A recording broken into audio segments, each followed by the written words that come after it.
The word jihad is mentioned in the Quran about 41 times. The words mercy, peace, and compassion are mentioned about 355 times. Yes, come in. Come on in, Riaz. Sit down, please. Contrary to popular belief in most Western cultures, Islam is a religion that preaches peace and tolerance. Yes, Patricia. If Islam truly is a religion that preaches peace, then how come the world's most troubled spots, the West Bank, Afghanistan, Pakistan, Iraq, they're all plagued with Islamic terrorism? Well, that depends on your definition of terrorism. Some might argue that the U.S. invasions of countries like Iraq and Afghanistan are also acts of terrorism. No, those were acts of war to get rid of despotic regimes. Or a means of getting at a country's oil. Conspiracy theories. Well, May I? Yes, please. Go ahead, Riaz. Mr. Khan is right. I mean, if we're talking about terrorists, the world's biggest terrorists are the white superpowers.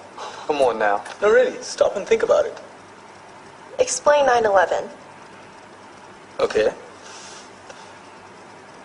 Do you know how many people died in the Twin Towers strike? Around 3,000. And do you have any idea how many people died in the bombing of Afghanistan? Take a wild guess. More than 15,000 people died. And that's just conservative figures. About 50,000 tons of explosives were dropped on innocent civilians. Men, women, children. Yeah, but that was because of the Taliban. Now that you brought it up, did you know that the Taliban was a creation of the CIA to fight the Russians? Whatever. They were still harboring terrorists. Yeah, right. Terrorists that were never found. Just like the weapons of mass destruction that were never found in Iraq. Do you want to get into the death toll in Iraq? 500,000 civilians and counting.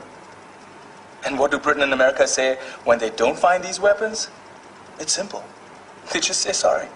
And still refuse to relinquish control of these countries. What are you trying to say? What I'm trying to say is that just because you're American, wear a fancy suit, and call yourself the president, doesn't make you any less of a terrorist.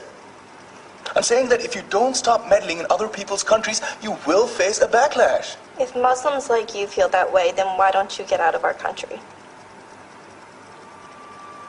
We will. As soon as you promise to leave ours.